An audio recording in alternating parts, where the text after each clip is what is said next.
silence. All and sundry kept chanting stories, each with their peers. Mr. Dickwood and Dad were busy roasting chunks of meat slain from the deer while their wives were schmoozing and laughing out loudly seated at the recliner and enjoying the warmth generated by the gigantic radiator. The environment inside was tranquil and everything was captivating.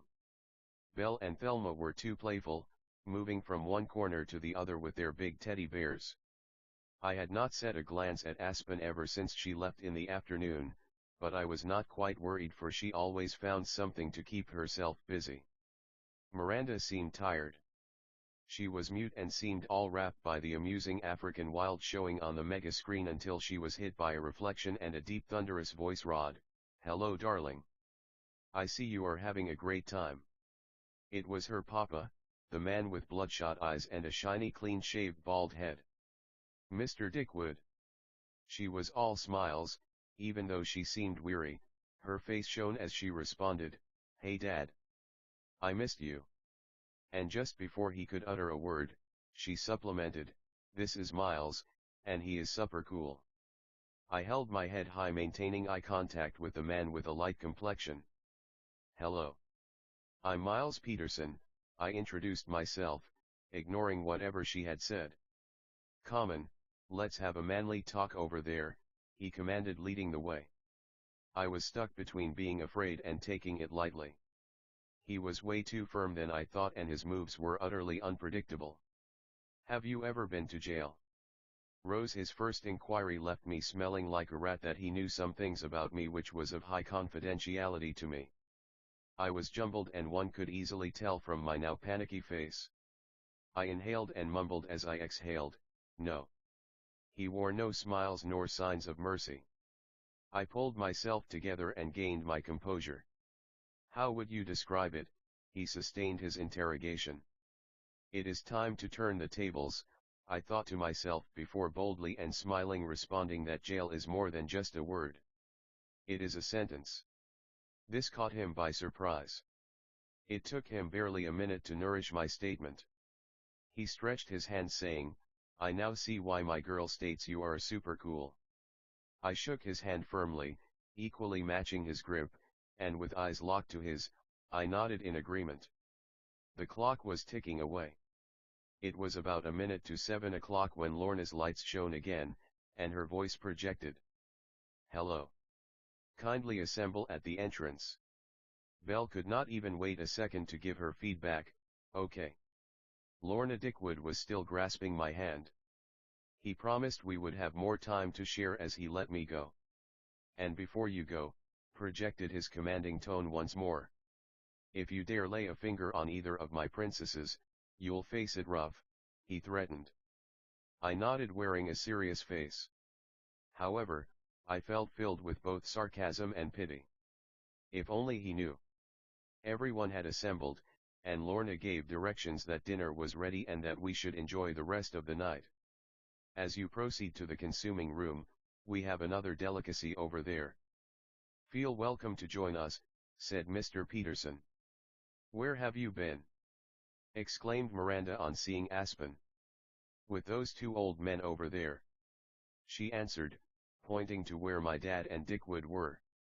"Why don't you guys come and have a bite?" inquired Aspen. She pushed us by the shoulders towards the smoky fireplace. "Hey, have some and tell us about your experience so far," suggested my dad, offering Miranda a piece of roasted meat. The stories were long and fascinating. Our fathers narrated how they celebrated Easter and other holidays during the olden times. Also, they held an account of how the celebrations transited with each passing year and the adoption of modernity. We would go to the cinema halls and watch films as the Son of Man got crucified. Besides, people would imitate the characters. One individual would be crucified alongside two individuals who would pretend to be the thieves, where one would mock him and dare him to set himself free. The other would beg for forgiveness of his sins and acknowledge him as the Son of the Almighty. Narrated Mr. Dickwood. Celebrations were done as communal and not like the modern day where people do it in their families, relatives, and close friends, my father would add. Verabelle fell asleep and Thelma ferried her to their room. Aaron and Mum joined the circle and it was all fun and fascinating. It grew into a beautiful bonfire. Miranda took videos and pictures to commemorate the days in the future and upload them on her Instagram. My 200 followers would not motivate me to keep uploading often, plus I liked it low-key and private. Now that it is Easter, do you guys mind if I share with you my plan upon meeting Jesus? I probed, giggling. The response was precise and jovial. I could even note Dickwood's silver tooth on his upper jaw. Well, I'll ask him to play hide and seek. I said, hiding my face with my palm, and only those who got it busted out laughing hysterically while the rest were stuck and seeking revelation. And I would never hesitate to ask Lot to pass me the salt shaker when I get there, added Erin, who was losing herself to the laughter. It was a happy moment that would go down as a holiday to remember. It was the first day and it seemed all promising. It would be a lie if one said they were not optimistic about how things would turn out for the following few days. It was getting late and the fire was beginning to die. Can we kindly wrap it up here, or what is your suggestion, Nicole? Inquired Erin, who forwarded it to my mum to give her say. I second you, she responded. Our mums have drawn the verdict which we all concur, supposed my dad. Aspen, kindly close our day and give our night to him who watches over us. He added. We all bowed as Aspen projected her soft voice, uttering prayers, and in no time, we all said, Amen. Miranda, Aspen, Thelma, and I took the lead while Erin and Nicole escorted their husbands to their rooms. Aspen offered to get Thelma to her room and make sure Verabelle was all okay before she could surrender to her room, and hence we wished them a lovely night before kissing Thelma on her forehead. She was Daddy's little girl used to all this, so we had to step up for her father. Miranda was still as playful, and it was evident that none of us wanted to sleep alone, hence a debate on which room to spend the night in dominated for a while before I showed the white flag, high-pointing we would have her say. Unlike my guess, she chose my room and we headed towards the spacious nature archive room without hesitations. She was quite playful, teasing, and making fun all through, a perfect image that she was all comfortable with me. We were getting along well and the attachments were getting stronger every second we spent together. She got on my back as we took the stairs up and held on till I dropped her on the room's wooden tiles. It felt nice having someone around sharing even the tiny issues. Hey, my back is itchy. Can you please help? Grinning face with smiling eyes, grinning face with smiling eyes, she uttered, gurgling. Common. Let me give you a massage, I suggested. She lay on the bed without questioning and I began caressing her back swiftly. It's this thing over here making it hard for blood to flow, I added, untying the pins that held her bra strips together. Oh. By the way, let me go get changed for the night, I need something comfy for better sleep. She proposed, getting herself up. All right, be nippy, I retorted. She put on some short skater skirts and a net top that I could see her cherries. She looked beautiful in almost everything she wore. I have a strong feeling your parents have had my measurements from long ago, I teased, raising an eyebrow and winking at her concurrently.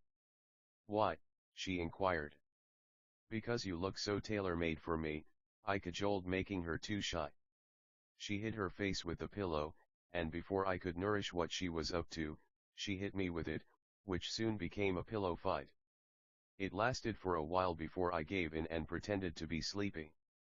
She skulked into my arms and began cuddling me. I lay there faking a snort which got her mad. We fondled for a while, before planting a good night kiss on each other's lips. She fell asleep within no time, leaving me struggling to get a nap. She was all comfy and happy, relaxed, and enjoying the feel of my hands on her boobies as she slept. Despite the long journey we had, I was not that tired. Besides, inquisitiveness to reconnoiter around and the regularity of having a personal rumination time was evocating me from deep inside, thus I opted to walk around and have a blunt while meditating on how great the day had been. Although Miranda was deep asleep, I knew she would get up on detaching her from my body. It was not a big deal anyway. I tiptoed towards the door, slowly tilted the knob, and soon I was maneuvering around the castle appreciating the great works of Thomas Edison, the man behind the appealing incandescent light bulbs that enrich the night's outlook. A perimeter wall with a live fence ran around the compound which made it hard to locate a dark and comfortable place to light a blunt. I was just about to give up when I came across a footpath that led to a small metal gate that was barely locked. In no time I had pushed it open and sprung into the dark. The moon in the sky penetrated its rays through the thick bushes, weakening any significant need for a spotlight. On a rough concrete housing the castle sewer line junction I sat, the flowing liquids, chirping birds, cricket sounds, and whirling wines being the only things that hit my eardrums. The day had been quite long and indeed one that deserved a toast. The adventure and the quality experiences and encounters felt like an achieved milestone.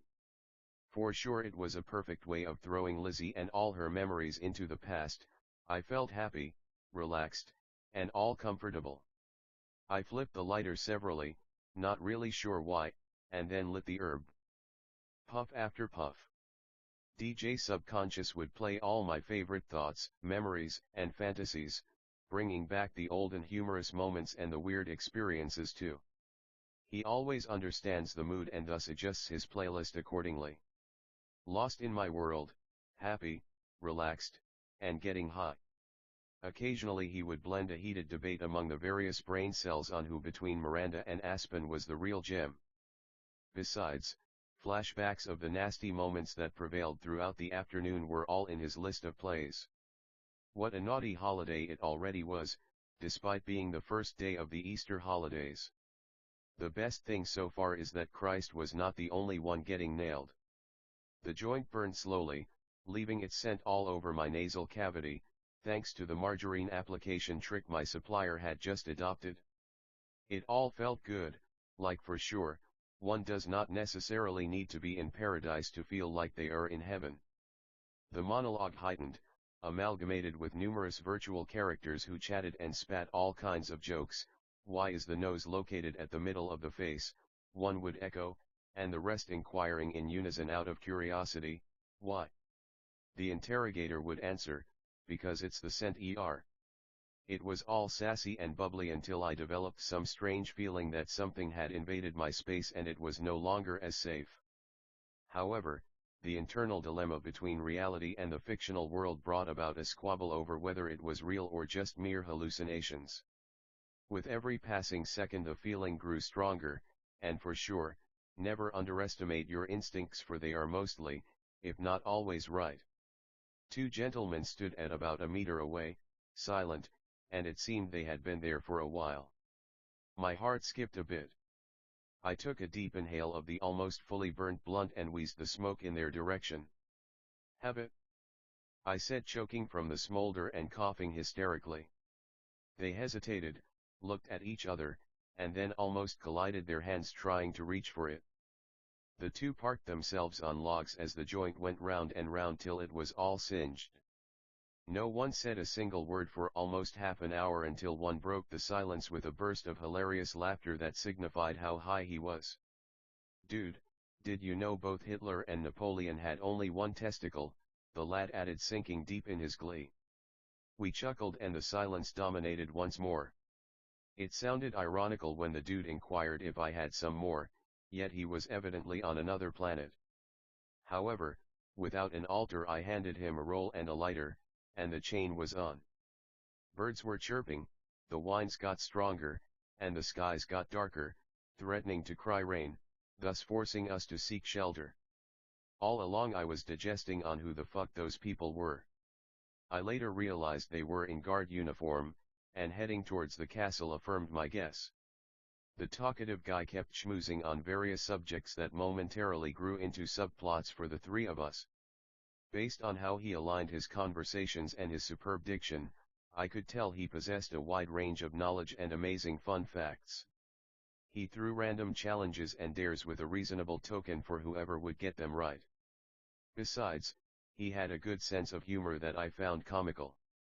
What is the similarity between dark humor and domestic violence? I probed as a counter to his continued sign of prowess, and for sure he was up to the challenge. Well, well, well, he said, so you are such a witty boy. He added, expressing his excitement all over his face and hitting my shoulder severally. Okay. The similarity is that. He paused to gust the roll that was scorching his fingers. Not everyone gets it, he concluded, letting the smoke out like a big chimney. Wow. That is way too excellent. It caught me by surprise, honestly, I confessed. It was then when the full realization of what the proverb "never judge a book by its cover" preordained hit me hard. I was just beginning to sink deep in thoughts when his voice rose again, asking if we knew that semen contains the same amount of vitamin C as an orange, some weird thing that would never have crossed my mind. What the hell, exclaimed the other chap who had kept his mouth shut for the better part of our interaction. Now you know, said the funny man. Oh. And do you mind if I add another reason why you should feed your women with all your eruption and make them lick it till the last drop? No. We don't. Teach us your ways, master, I said flippantly to augment the cohesion that was developing amongst us. Say no more. He bellowed. Besides being rich in vitamin C, semen contains zinc and calcium, which are vital in preventing tooth decay. He added, emphasizing the abundant reasons why they should be consumed. However, whenever you give her head and she delivers her load in your mouth, be sure not to swallow a lot. Consuming more cum than one can handle would be rewarded with stomach upsets that lead to vomiting and diarrhea. Added the geek, who was for sure dominating and commanding on how much he knew concerning the subject. And why is it so? Elias asked, stressing on the fact that even knowledge is not gained for free. One has to pay attention and devote to it. And as denoted in every wise man's values, in all you do, always seek knowledge. The proficient Evans was delighted, making it certain that he was indeed expecting the inquiry. Well, he commenced. Normally, anything that comes into the mouth and gets swallowed is ingested like food.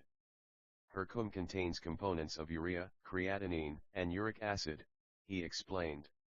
Simple, brief, and straight.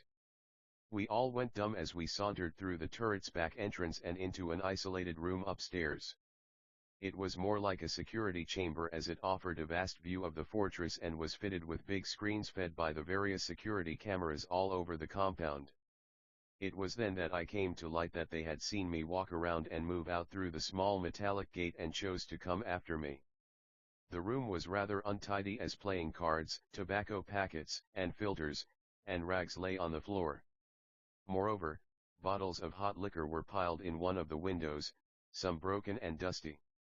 Also, old machines and plastics lay in one corner and spilled liquids on the rough floor. However, its view and good ventilation made it a perfect chilling spot where one would spend hours meditating and having a good time. Even if the cards are shuffled again and again, I would always get the joker, said the chap who was mostly silent as he collected the scattered cards and shambled them. Evans. Get me an extra tumbler, he added, referring to the talkative fella as he shared the cards out. Playing poker has always been exciting, except for the fact that different individuals have different rules, but either way, it's all fun. Shortly, Evans, as he had been referred to, come with 3 tumblers, all almost full. We raised a cheer for the moment, and all to a mouthful of the pale red liquid. It was scorching and bitter, but who gave a damn? Chants were escalating as the game went on, intermingled with jokes and roasts and boasting, with each person speaking highly of their dominance. It was then when I learned the other fella's name was Elias, a man of few words but colossal skill, knowledge, and vision. His game moves alongside his response statements reflected on who he was. Occasionally, without his consent, he would repeatedly emphasize the significance of understanding and distinguishing reality from perception. Something that brought a sense that he was a philosopher, or he likes philosophy-related approaches, thus prompting an urge to have a chinwag with him later. Despite possessing a serious face, he would intermittently be so humorous. Like he would ask, why did the girl fall for the mushroom guy, and on asking why, he chortling supposed, because he was a fungi. However, he had issues that would push him to depression and heighten his insecurities that he would opt to commit suicide. Having worked with him for years, Evans would easily tell whenever he was battling something. "By the way, how did it go with that babe?" Evans asked sarcastically. Elias was not bothered by his acerbity and rather, filled with smiles, projected his voice slathered with a pinch of pride, saying, "She calls me daddy now," face savoring delicious food. Things were getting more exciting as the conversation rocketed. It seemed Elias had a poor history when it came to interacting with the other gender, but this time round his stars had aligned in favor. "Hooray! That's my boy!" screeched Evans, slamming the special A card. He was about to sum up the game, and his man had done it. I could only relate to how happy he felt. I was mute, smiling, and following along. "So what did you say to her?" he added teasingly. "Nothing much, bro, just a good vibe," he said. "I asked her if she was a tourist looking for wildlife around my fence, and told her to call me Simba because I wanted to lion her. And that was it." "That was smooth, man," I said, before adding that it deserved a toast. We all sozzled the half-filled tumblers before he added that he was afraid their journey would soon be over as she was getting too attached. He was an amateur in dating life despite being the eldest among us. "Never mind, we are here for you, man. We can share our experiences and what we have learned over the years, and I guess it would be of significant help. Besides, we will go an extra mile to ensure you give her the best that she will forever bow on hearing your name." Evans affirmed the strength of the bro code and its gigantic role in day-to-day living. "I suppose the best thing is understanding her and creating an environment full of intimacy," he continued, but then, Elias interrupted, asking, "Talking about intimacy, do you mean sex?" "No. Intimacy is not just about sex, or is not sex," he answered. "Intimacy is a feeling or atmosphere of openness and closeness towards someone else that does not necessarily involve sexuality. Thus, it incorporates a serene milieu that offers one the comfort of telling the truth, being bare, and feeling safe with an individual. Moreover, intimacy entails the natural act of telling one's secrets, thoughts, and dark sides, and hence, it means being free to express one's insecurities, weaknesses, motivations, strengths, and all things from fragile and petty issues to the mountainous realities and fantasies without the fear of being judged. It is a process of mutual self-revelation that drives one towards giving themselves out to another person. Hence, with all this, vulnerability and fear are gotten rid of, thus leading to unlimited exploration of each other's lives, and easing the companionship of people in all endeavors. By attaining intimacy, it is then that we can understand the potential, talents, weaknesses, faults, flaws, and strengths of one another and attain the perfect out of our imperfect nature. Something which is ideally brought out by the complementary of one another and standing up to cover the weakness of our partners. I hope you get to experience it," he concluded, yet it was evident he still had a lot to say.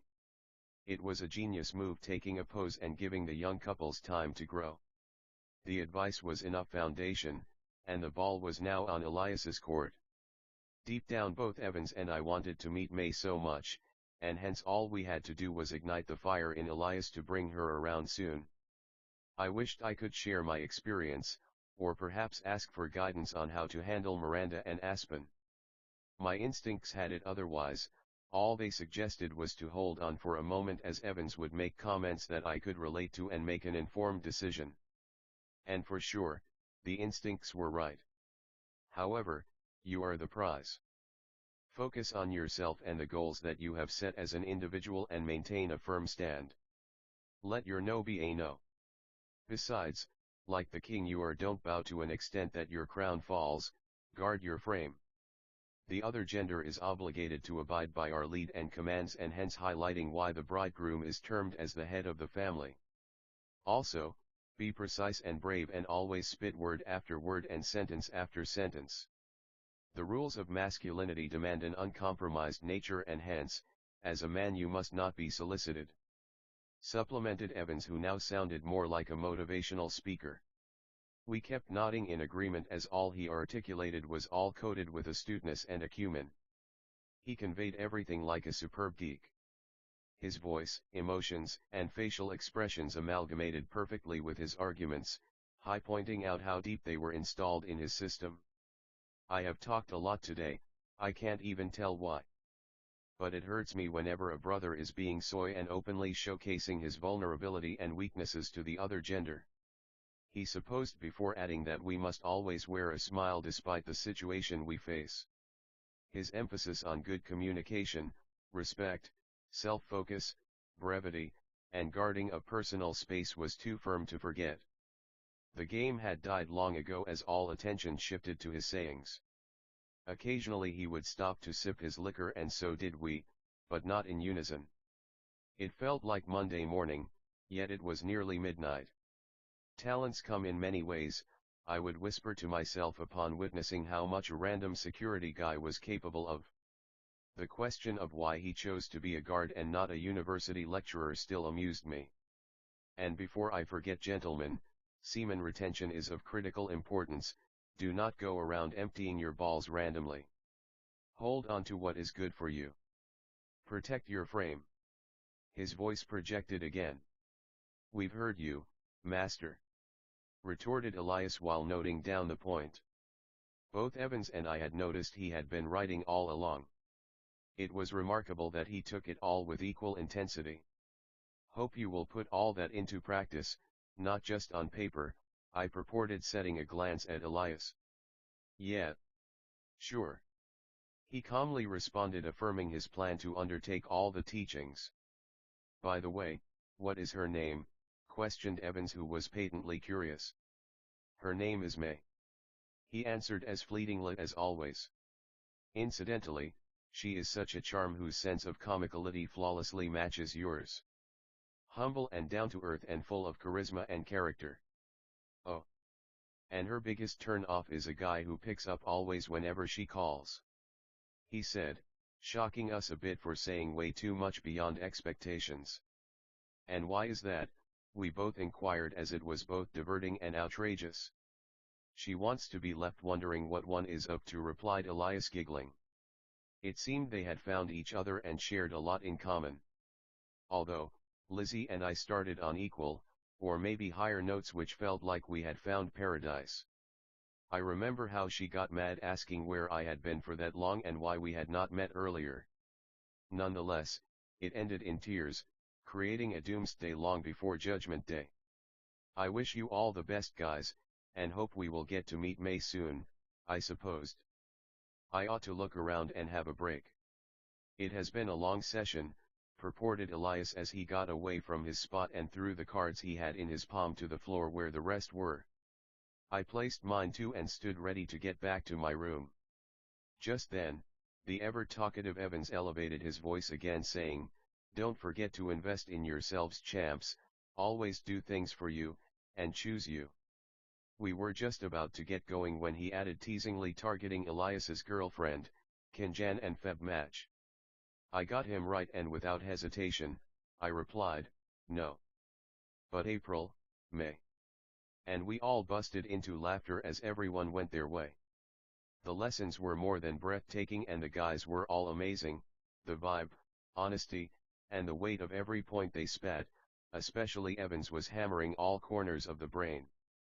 The use of humor to edify actualities and prompt his vast knowledge of sex, love, and relationships was top superb.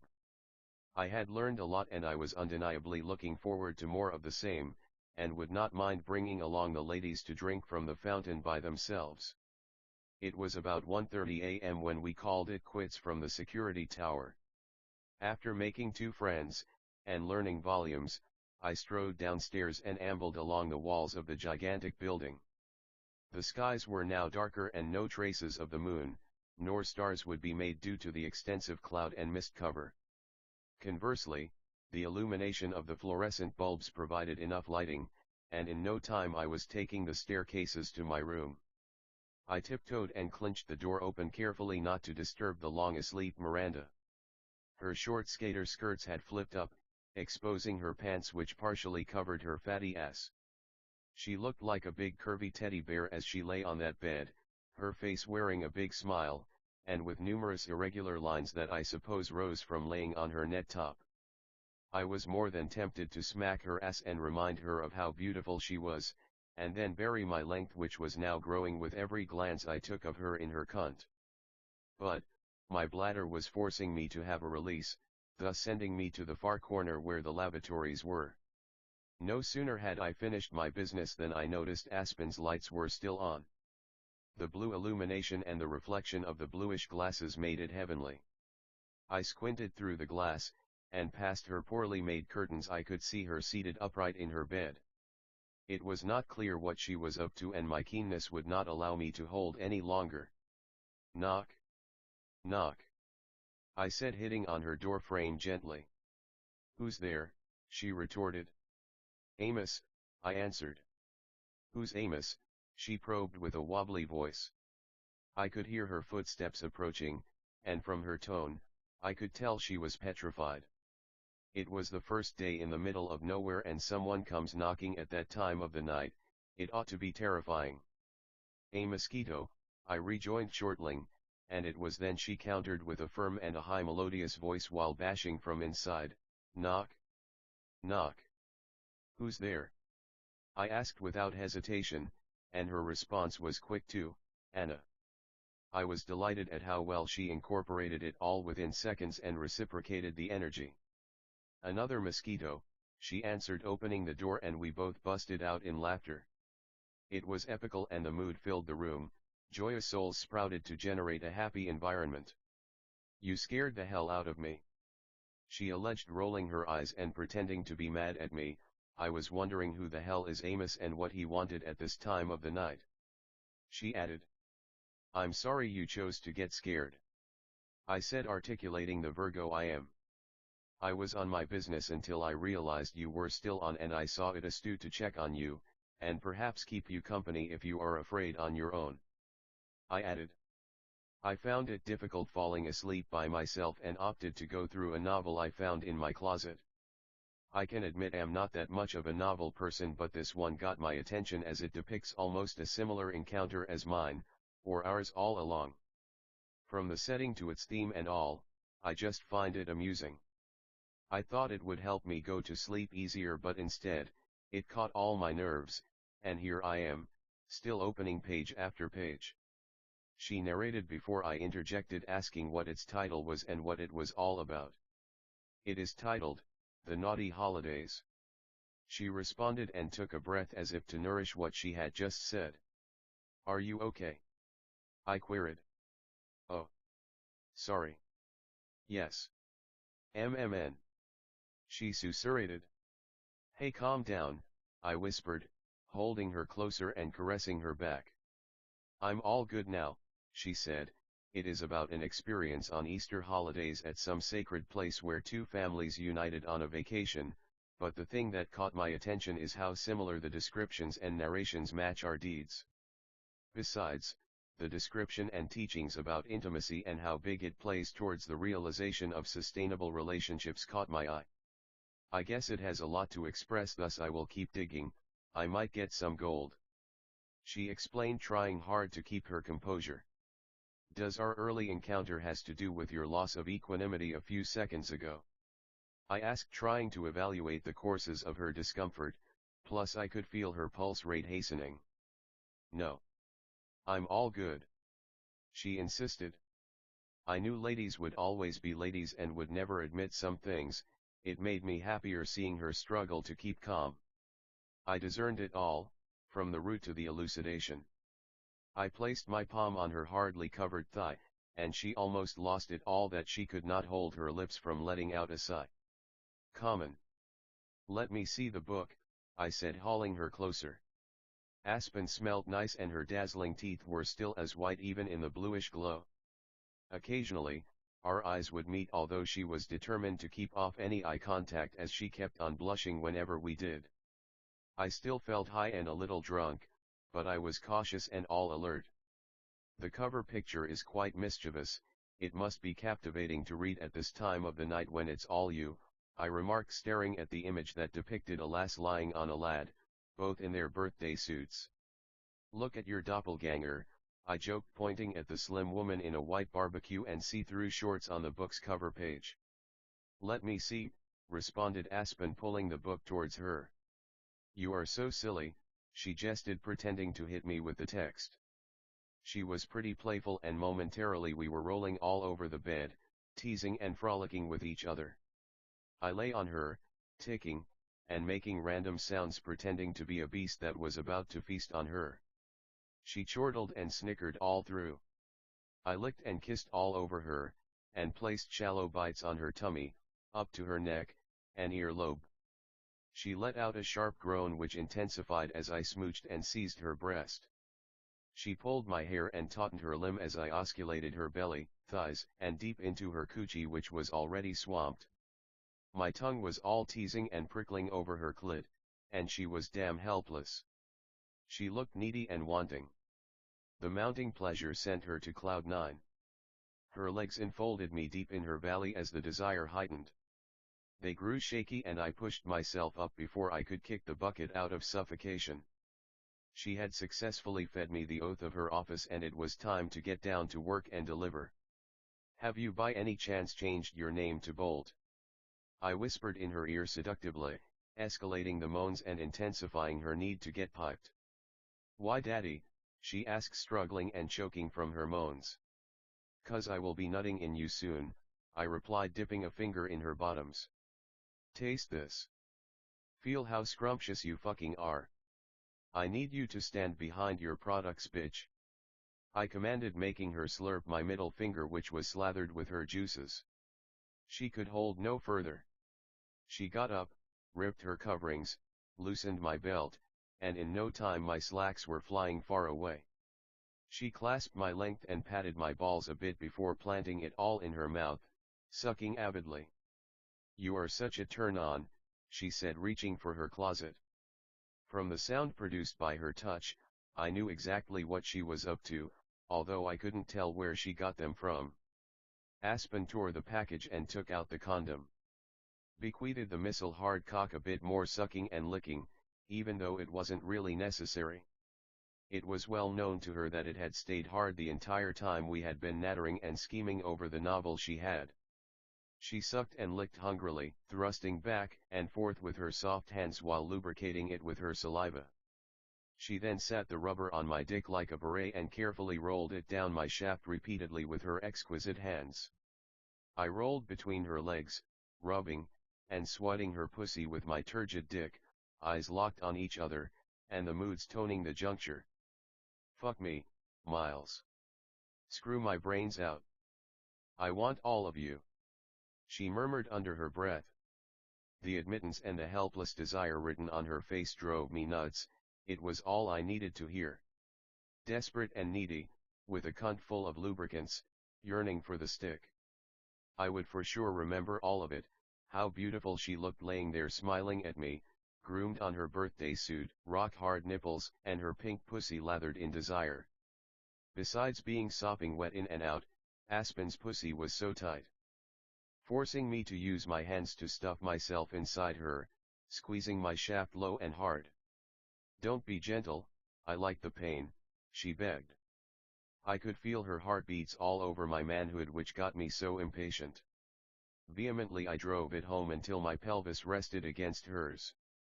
Thin sweats flowed all through our bodies and unsteady moans left her mouth uncontrollably. I could feel the pressure increasing in her as my width grasped all around her walls. I lay on top of her, nibbling her earlobes, kissing her neck, sucking her breasts, and feeling her coochie ache for an eruption. Soon she began moving her hips and whining against our groins. I lifted my weight and slowly began thrusting, fucking her leisurely. Aspen wrapped her legs around my back, pulled me closer, and let out loud moans. It was time for the hefty fast thrusting. I inclined myself to an angle where I could rock her fast and hard, commanding my way into her already enslaved being.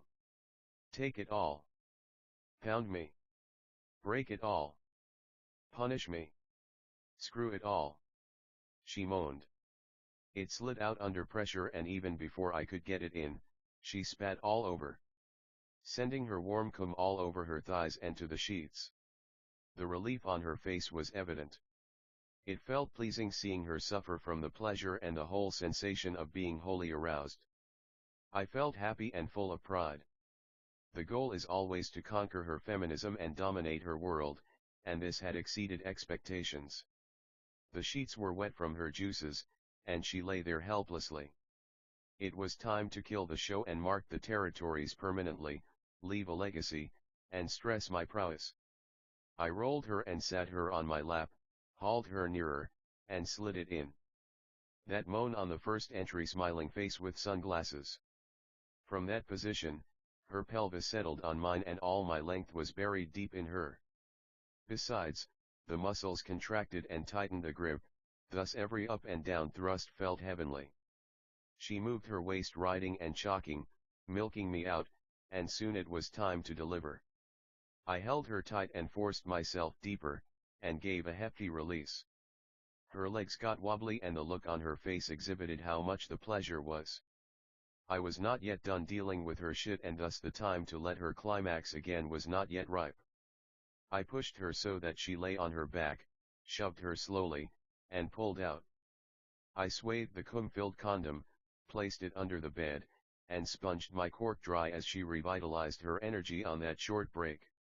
You must have been born on a chilly day, 'cause you are so fucking hot.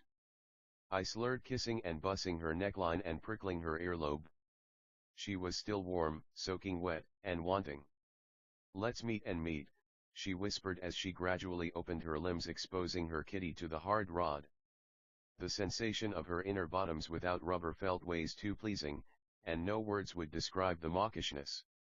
It was a battlefield, a paradise, and a war zone as the desire for more kept accelerating with every stroke, a pure bliss, and a whole-time thriller. The shifts from missionary to doggy, spooning, wheelbarrow, to reverse cowgirl were all swift and supersonic. The game was top-notch and the vigor was splendid. My balls felt heavy and the pressure escalated all through to the urethra, and a desire for relief robbed all my senses, and in no time I felt light and exhausted. And so was she. A whole community used to live here a few seconds ago, but now it is just a lonely place with new owners, she joshed, patting my balls and the unstiffened dick.